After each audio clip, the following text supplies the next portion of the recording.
and welcome to the Sports Republic. I'm Sudeep Verma, and with me I have my fellow NBA fan, my fellow Klay Thompson fan, Ashwaj. So Hi, Ashwaj, Sudeep. How are you? I'm great, thank you. Let's have a look at how the Eastern Conference table looks like today. In the Eastern Conference, the Brooklyn Nets take the first place. There's no surprises at that. Second place is taken by Chicago Bulls, the second most consistent in the Eastern Conference, consistent team, I mean. The third place is the reigning champions, the Milwaukee Bucks. They again are having a very good run. This is an amazing week for them with the likes of Giannis, with the likes of Drew Holiday, all of them coming back to form. Everything's going well for the Bucks at the moment. Fourth place is taken by Miami Heat. The fifth place is taken by Washington Wizards. That is a little bit of a surprise for me. The sixth place is taken by Cleveland Cavaliers. This is another team in form, another team to look out for. The seventh place is taken by Philadelphia 76ers. Again, with the likes of Joel Embiid, who's playing week in, week out, who's back to form, back to playing for the 76ers. I think he's doing a great job. And at 8th spot is Atlanta Hawks. So how do you think the Eastern Conference has fared in this week? Eastern Conference, I personally feel that this is the most exciting Eastern Conference has been in a long time. Because... But I think the top spots are taken, man. I think the top 2 or 3 spots I don't think so. will most probably be taken by the Nets, the Bulls and the Bucks. I think these 3 teams will... Yeah, but don't you think that is very different than what the Eastern Conference used to be? Definitely. I would say from the last 2 years, it has become much more interesting with the rise of Brooklyn Nets and Milwaukee Bucks. Yeah. But 10 years back, it was only the Heat. The Celtics as well. And in the LeBron James era. And it was like which will come out of the East to be defeated by the West in the final. So I think Eastern Conference has become much more interesting, and Brooklyn Nets are the main reason for that. They are the biggest. I personally feel they are the biggest draw in basketball right now with KD and Harden being Definitely. there. If Kyrie Irving adds to it list, it makes them even more lethal. So which are the teams that have made a lot of noise in the Eastern Conference this week? So in this week, the Bucks have moved up 2 spots from 5th to 3rd. They take the 3rd spot right now. In this week, they've played 3 matches, winning 2 out of the 3. The first match, they beat the Cavaliers. The second match, they lost to the Miami Heat. And in the third match, they beat the Rockets. So what do you make of their performance in this week? Considering the fact that Giannis, Drew and Chris Middleton are back, I'm positive that these guys will turn their season around.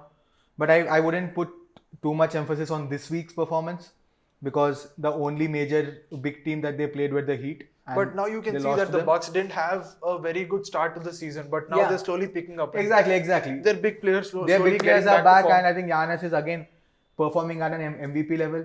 I think he ranks number 2 in the MVP ranking right now, which is just insane, man. What that guy can do with the basketball. Giannis Antetokounmpo. The Greek freak is.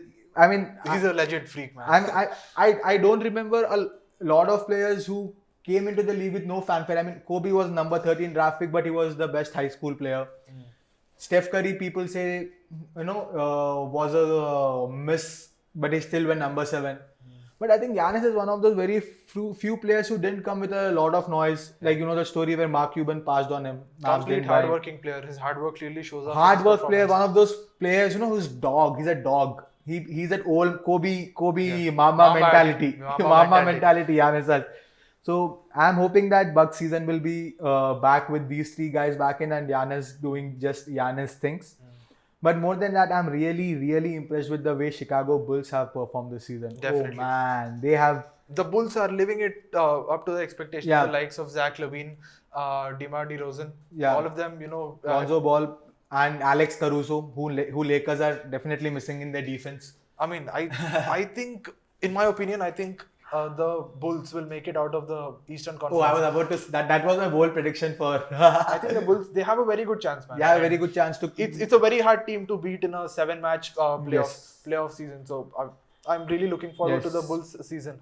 And talking of teams which made a lot of noise in this week, second place is taken by Hornets. Hornets again are lacking a little bit with the likes of their top players, with LaMelo Ball missing out and their top 3-point takers. No, they're not finding their groove at the moment. They have moved from the 7th position to the 9th position. Yeah. They have played 4 games in this week, the most by any other team, losing 2 and winning 2. So they started off this week beating the Hawks. Next, they lost 2 straight games to the 76ers, which was an amazing show by Joel Embiid. It was neck and neck all these games. And the fourth game, they lost to the Sacramento Kings. So, where do you think the Hornets are going this season? Hornets, I think, have been inconsistent. The likes of Gordon Hayward, LaMelo Ball. Do you think they're going to make it in the top 8? Do you think they're going to make it to the playoffs? In our first podcast, in our first NBA podcast, I chose them as my dark horses. And I think I would still like to stick to my prediction. Because with the likes of Miles Bridges, LaMelo Ball, Gordon Hayward, I think they have enough star power to create some noise. And I also like this Kylie Oubre Jr. Yeah. So, Hornets, yes, again, Oubre is really performing well in the absence of LaMelo Ball. I Yeah. think he's taken that responsibility. He's the leading scorer for them in the last 2 matches as well. So Oubre is one player to watch out for. And moving to the third team, I think it's the Hawks. Hawks have moved from the 10th position to the 8th position, Yeah. moving up 2 spots in the table. They are carrying a form of 6-4. They have won 6 out of their last 10 games. And in this week, they've played 3 games. They lost the first game to the Hornets. Again, this was a very close match. In the second match, they beat the Timberwolves. And in the third match, again, which happened today, it was again a very closely contested match between the Nets. Hawks and the Nets. Yeah. Where, Durant and his team just stole the show in the final quarter. But until the final quarter, the Hawks did have a splendid lead. So what do you make of their performance this season? Hawks, again, I think they would make it to the playoffs, but I don't think they would create they would not create a lot of noise in the playoffs, because I really don't see anybody other than Trae Young, or maybe John Collins on his day will come up with a 20 or 25 point performance like he did today. But don't forget, in the playoffs last season, they did upset the top team from the Eastern Conference, the Philadelphia 76ers. Yes. So, Hawks, if they make it to the playoffs... you should also not forget that Philadelphia 76ers had a guy called Ben Simmons who was afraid to shoot the ball. That's a fact, right? Absolutely. Yeah. So that's what I don't go by what happened last season, because last season was a short lockdown, a 72 game regular season, and New season, new it story. was a short postseason. Lot of injuries. LeBron was injured. Kawhi was injured. Kyrie was injured. Harden was injured. So I really don't. It's a blimp for me. I really don't consider what last season playoffs meant, because great thing for the Bucks, but do you really think with Kyrie, Harden, and KD in their full strength, Bucks would have made it out of the East last year? That's a tough call, man. It's really hard to tell. Yeah. But again, talking about the teams that have been really playing well in East, Miami Heat, we should definitely just discuss about them because they deserve. Jimmy Buckets is really showing the world what he can do, along with his...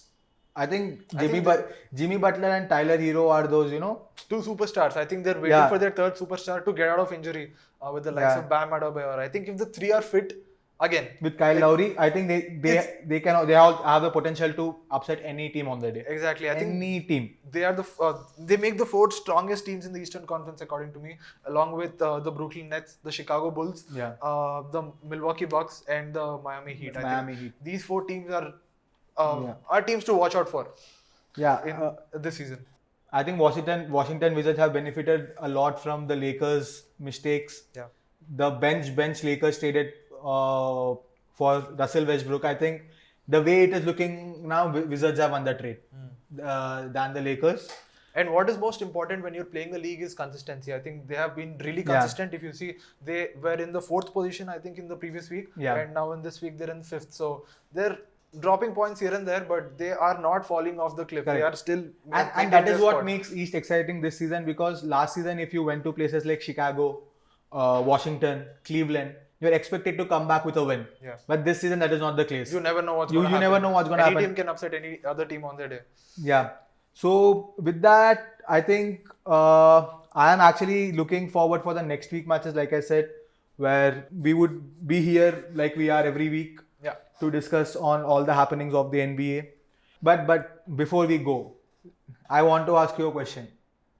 Okay, we can assume 33% of the season is done. Who is your MVP according to you? And Steph Curry! If your answer is Steph Curry, then let us talk. If not Steph, who? Because I think Steph, even if सबका answer was Steph Curry होगा, the way he has been going.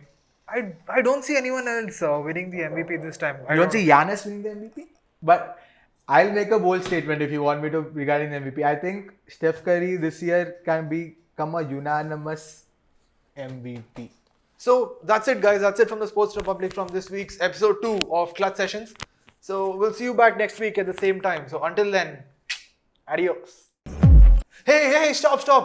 Don't forget to like, share and subscribe. Huh?